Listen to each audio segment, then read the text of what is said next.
Let me go ahead and say this. All white people are racist until they choose to be deprogrammed from racism. You see, we are all born into a system of control, which is racism. And racism grants white people a privilege, and racism takes away everything from black people. Racism is a system of control, and racism created race. So racism is an economic issue. So already there's a difference between someone being born as a victim of racism and a person being born as a benefactor of racism. So I want to contextualize what Pastor Giglio was trying to say. Let's listen to Pastor Giglio. We understand the curse that was slavery, white people do, and we say that was bad, but we miss the blessing of slavery, that it actually built up the framework for the world that white people live in and lived in. And so a lot of people call this white privilege, and when you say those two words, it just is like a fuse goes off for a lot of white people because they don't want somebody telling them to check their privilege. And so I know that you and I both have struggled in these days with, hey, if the phrase is the trip up, let's get over the phrase and let's get down to the heart. Sure. Let's get down to what then do you want to call it. And I think maybe a great thing for me is to call it white blessing. Now, many of you all are scratching your head and many of you all are offended. You know, I always caution against white pastors because if a white pastor has not been deprogrammed from racism, that white pastor is still racist. And so when I hear or I see white people leading the discussion on racism, I know automatically that that white person or those white people are racist.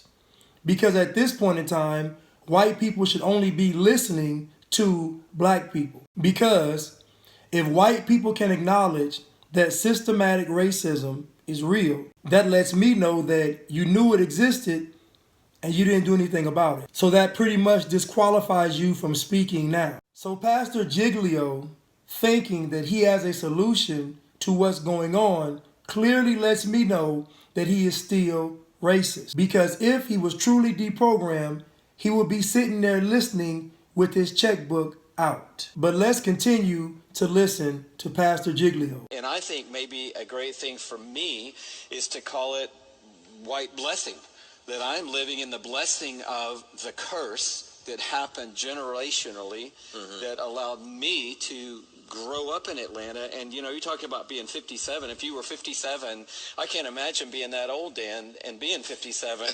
But I've said to our church, Lecrae, a few weeks ago, when I was born, the day I was born on Boulevard at Georgia Baptist Hospital in 1958, black people did not have equal rights in this city. Not my grandparents' lifetime or their lifetime, in my lifetime. This is right now what we're talking about today. So in context, I understand what he was trying to say and what he was trying to do. He was trying to relate what's going on between white people in America and black people in terms of the Bible. People experiencing the blessing and people experiencing the curse. But his intent behind it was to make white people feel comfortable with the discussion. So what he wanted to do was he wanted to change white privilege into white blessing so white people would feel comfortable about talking about systematic racism.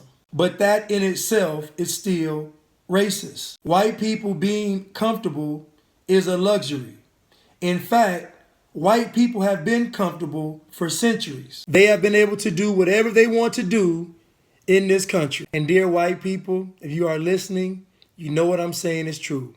If you really cared, you would simply close your mouth and open your wallet. You see, a part of the problem is white people not being uncomfortable about being racist. It's about white people not being uncomfortable with the system of racism. It's about white people not being uncomfortable with how black people have been treated for centuries. I want every white person in this room who would be happy to be treated as this society in general treats our citizens, our black citizens. If you, as a white person, would be happy to receive the same treatment that our black citizens do in this society, please stand. You didn't understand the directions. If you white folks want to be treated the way blacks are in this society, stand. Nobody's standing here. That says very plainly that you know what's happening. You know you don't want it for you. I want to know why you're so willing to accept it or to allow it to happen for others. These same white people today, their great-grandparents, or maybe even their grandparents, used to go and watch us get castrated, hung, burned, and mutilated for fun. So forgive me if I feel like you all shouldn't be talking right now. As Pastor Giglio is trying to highlight white privilege, what he is doing is literally exercising white privilege. He has a platform, he has a stage, and he has a person that is black on the stage. So Lecrae should actually be leading the discussion.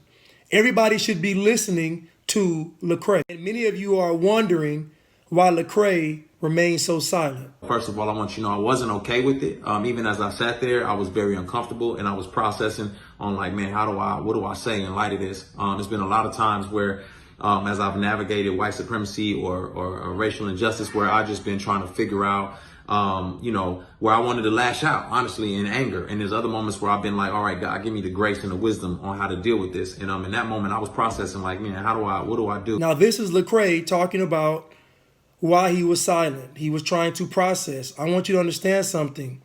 When you are black, you are constantly faced with the decision of, do I respond or do I let it go? This is constant and every day when you are navigating, like he says, through white supremacy. And so most of us are conditioned to not respond to certain things. And so what that does is that creates an internal struggle.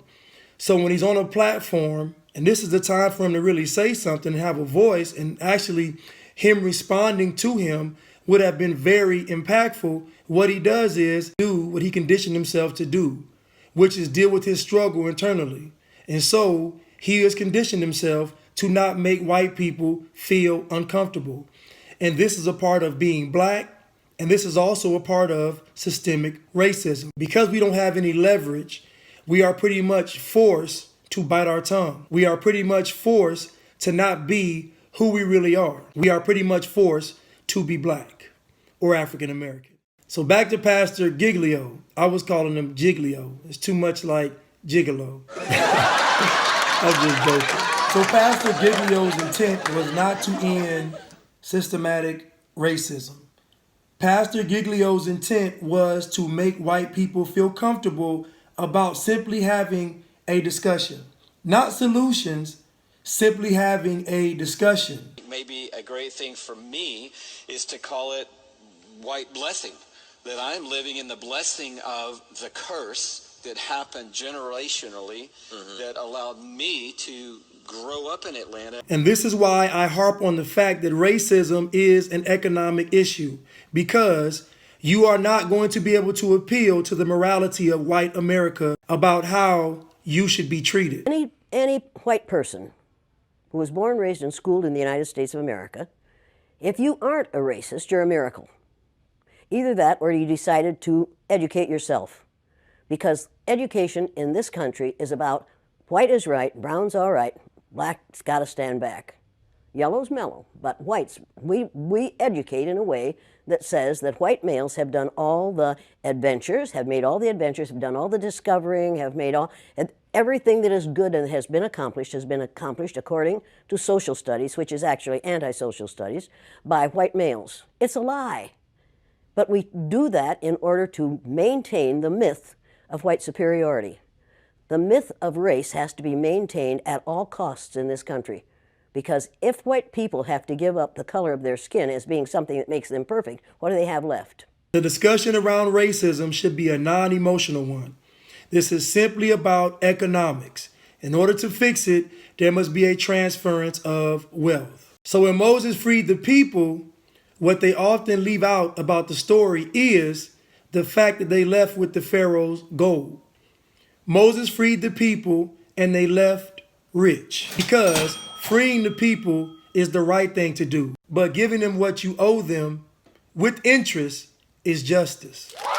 And when Pharaoh white people, tried to get the gold back, they were swallowed up in the Red Sea. And that happens to be my favorite part of the story. So what he should have said was, white people in America have tried to play God. And what they did was they used black people to gain their blessing, which in turn was a curse to black people. So if white people were playing God, that means that white people are responsible for what happened to black people. And if white people are responsible for what happened to black people, then they are burdened with the solution. But I have a simple solution for white America and white people and Pastor Giglio and any other white person that wants to listen. It's not rocket science and it's not deep. 3 simple words. Cut the check. What's in your wallet? Wait for it. Free Blanche. Get money. Go.